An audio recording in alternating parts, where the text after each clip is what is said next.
boo xoolee ci li ma leen di waaj a wan nii ginnaaw ba ñoom ba léegi gisuma seen plainte je continue pour wan leen ni Ousmane Sonko moo gën a faux ci àdduna bi kuy faux waxoon naa leen ni am na kër gu mu jaayoon en 2018 il avait déclaré son honneur en 2016 ne benn kër la am fekk na c'est des mensonges mais en s'attaquant à la personne de Mamour Diallo lan moo tax Ousmane Sonko songoon Mamour Diallo lii mooy sama dernière partie live au fait ay preuve laa ne wana waxoon naa leen ko fi yàgg na mais dama si ñëwaat ne Ousmane Sonko mësul gëm Sénégal on parle de 1250 milliards yu mu laaj Sénégal on parle de patriote la ñu on parle de mangam sangam Ousmane Sonko 2015 2016 dafa xam nga 2016 fekk na am na kër déjà foire ba pare mooy bi mu jaay Assou Gueye mais da doon laaj beneen kër encore fi ne laa wan da doon laaj beneen kër encore en 2016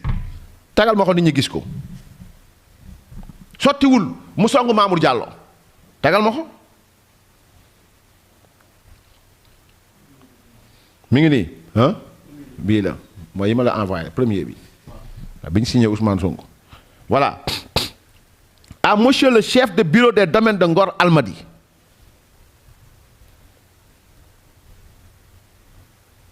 boobu la mu ngi ko dugg monsieur Ousmane Sonko demeurant à la cité Kër Gorgui villa R19 Dakar objet demande de régularisation par voie de bail sur le TF numéro 13 592 DG monsieur je viens par la présente solliciter auprès de vos services la régularisation par voie de bail et à mon profit d'une parcelle de terrain 6 à la zone dite du CICES à distraire du morcellement du 13 592 NGA ex-TF 662 26 DG.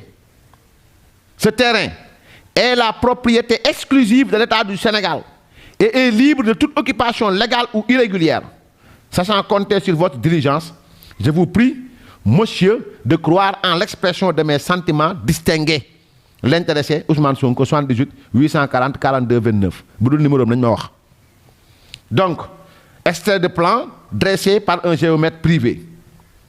Lettre bi mi ngi ko bind le 30 novembre 2015 zoom ko ma wax ko ci olof le 30 novembre 2015 la bind bataaxal bi jagleel ko ki nga xamante ni mooy chef de bureau des domaines bu Ngor Almadies mu bind demande day ñaan pour ñu régulariser pour ñu jox ko bail benn kër boo xam ni mi ngi bokk ci TF 13 592 mu sànni ko bataaxal bi ne ko maa ngi ñëw ci bataaxal bi sàkku say service li nga xamante ni mooy nga régulariser ma jox ma bail sama tur man à mon profit benn parcelle de terrain boo xam ni mi ngi nekk ci CICES bi nga xam dañ ko génne ci morcellement 13 592 NGA ex-TF 62 26 DG mu ne terrain bii maa ngi wax ni état bu Sénégal moo ko moom amul kenn ku ci nekk présentement nga nekk ci nekk bu jaar yoon wa nga nekk ci nekk boo xam ne jaarul yoon di wéy di sàkku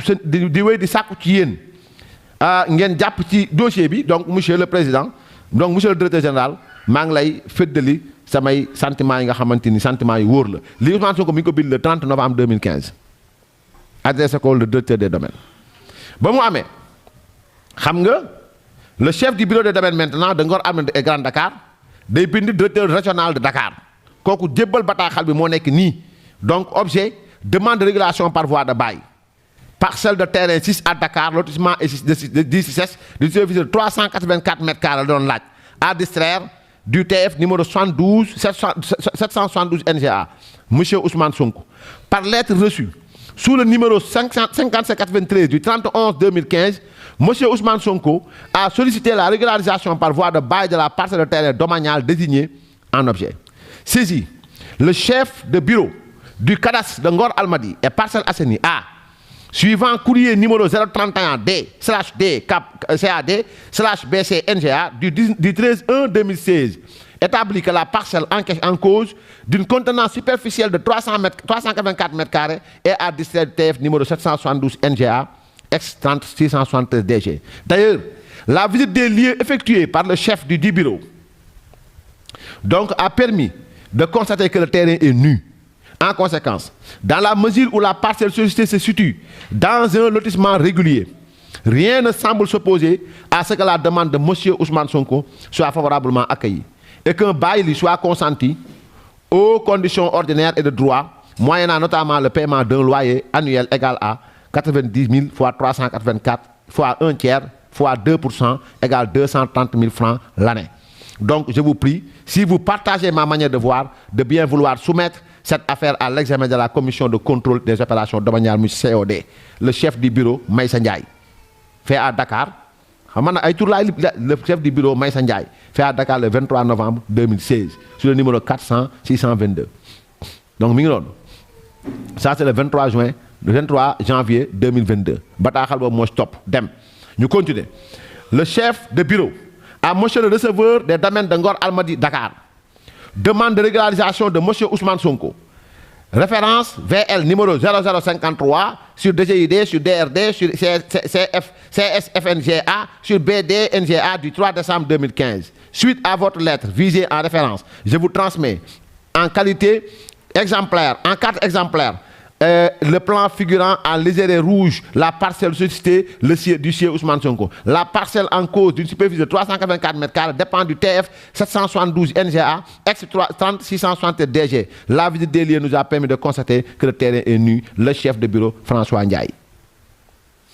Nous continuons. Nous avons un rapport, commission de contrôle des opérations domaniales, CCOD. Rapport. Donc, affaire numéro 189. Monsieur Ousmane Sonko demande de régularisation par voie de bail. Lot du TF numéro 772 NGA, ex 3673 6S. Monsieur Ousmane Sonko a sollicité la régularisation par voie de bail de l'occupation d'une parcelle de terrain 6 au 6S d'une superficie de 384 m², à distrait du TF numéro 772 NGA, ex 3673 DG. Consultez le chef du bureau du cadastre de Ngor Almadi A par lettre numéro 031 du 13 janvier 2016. Donc, transmis la situation donc foncière de la parcelle objet de la demande du requérant conformément aux données mentionnées ci-dessus. Le chef du bureau des domaines de la localité atteste que le terrain en question est nu. En conséquence, rien ne semble s'opposer à une suite favorable à la demande du sieur Sonko, susnommé, en lui concédant un bail sur la parcelle sollicitée aux conditions ordinaires et de droit, notamment moyennant un loyer annuel calculé conformément aux dispositions du décret numéro 2010-400 du 23 mars 2010 portant barème des prix du loyer pour occupation du domaine privé immobilier de l'État à 2% du tiers, un tiers de la valeur vénale du terrain, soit, soit 90 000 fois 384 fois 1 tiers fois 2% égale 230 000 francs CFA. Les membres de la commission de contrôle des opérations domaniales sont appelés à se prononcer sur cette affaire. Voilà, nous continuons. Les grands, nous descendons, c'est COD. Donc, quand nous connaissons un avion, nous continuons. Donc, décret numéro 89-001 du 3 janvier 1989, CCOD, séance du 18 février 2016, affaire numéro 129, objet, Ousmane Sonko, régularisation d'un terrain de 384 m² du TF 722 NGA, ex 3660 DG6S.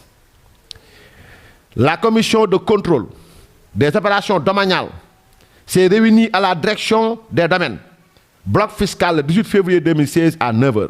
Était présent, président, M. Mohamedou Moustapha Dia, représentant du ministre de l'économie, des finances et du plan. Secrétaire rapporteur, M. Mamadou Mamour Diallo, directeur des domaines. Membre, M. Ibra Samba Yolo Diop, directeur des affaires civiles et du SO. M. Alejandro Ngom, directeur de l'urbanisme et de l'architecture. M. Ousmane Sek, directeur général de l'Agence nationale de l'aménagement du territoire, ANAT. M. Mam Oumeta Fall, directeur du CADAS. M. Samba Fall, directeur de l'investissement. M. Pape Demba Sanyan, directeur du matériel et du transit administratif. Comme la commission de contrôle des opérations domaniales examiné l'affaire numéro 129 faisant l'objet du rapport 6 juin et qui est sur cette affaire. La commission émet l'avis suivant. Sursoir, recueillir l'avis de l'urbanisme et préciser le TF d'appartenance point kon mbir mi fa la yem ñu surseoir ko ça c'est le 18 février 2016 Ousmane Sonko xam ni le secrétaire rapporteur était Mamour Diallo ni mu ko defee ci 1481 yi maanaam 1451 ñëw accusé Mamour Diallo attaque ko guerre pour teg pression moment bii muy bind lii en 2016 am kër foire ba war naa leen kayit yi en 2016 ba jaay ko Astou Gueye doomu Fallou Gueye am ñaar donc amoon na benn am benn kër góor gi doon wut beneen encore à son profit à son nom ñu def ko ci turam moment boobu il nous vendait déjà le patriotisme il n'a jamais au plus grand jamais dénoncé caxate bi ñu caxatee foire ba ngeen ne kii patriote la ngeen ne kii moo fi gën a baax et aujourd'hui encore on parle il avait demandé au Sénégal 1250 milliards on nous parle de fonds qatari qui visaient à nu mu tudd sax déstabiliser le Sénégal ngeen ne kii sénégalais la ngeen ne kii bëgg na Sénégal quelqu'un qui n'a pas osé porter plainte contre le Sénégal et les Sénégalais ngeen ne kooku sénégalais la quelqu'un qui a crié Urbi et Orbi l'impérialisme monétaire qui a crié l'impérialisme il faut que la France nous foute la paix aujourd'hui Auchan yi ñu taal fi yóbbu ndaw yi au chômage Auchan ma nga ubbi Ziguinchor ndaw yaa ngi liggéey foofu kon je pense bien que se poser la question ndax Ousmane Sonko lii wala ndax Ousmane Sonko laa ça va loolu c'est manquer même de respect aux Sénégalais te ces questions que je suis en train de li may bind nii li may wane nii doo gis journaliste bu ko génne de exploiter ko ils ne le feront pas c'est-à-dire ces preuves là ils ne le feront pas c'est-à-dire même boo demee télé di ko wax sax dañ lay dagg Ndoumbala nag jàkkaarloo ak nu mu tudd sax yeneen chaîne yi dañ lay dagg moo tax jarul nga fay dem dañ lay dagg tu n'auras même pas le temps de dire que bon tiens voilà est-ce que lii mérité wul ñu xool ko pour un candidat qui a déclaré sur son honneur ne benn kër la am ndaxate am na fermam plus de 4 hectares am na këram kër góor gi am na këram Cissesse ba doon laaj beneen kër Mamour Diallo bokkoon ci ñi nga xam ñoom ñoo toogoon CCOD l'affaire a été refusée mu génn taal leen guerre donc c'est pas des guerres yoo xamante ni fee mu doon wut 12 milliards fee mu doon wut 12% sottiwul mu génn taal leen guerre ça va kon ñun ban nit lañ amal affaire dans l'affaire 1451 94 milliards yi ñëpp xam nañ ni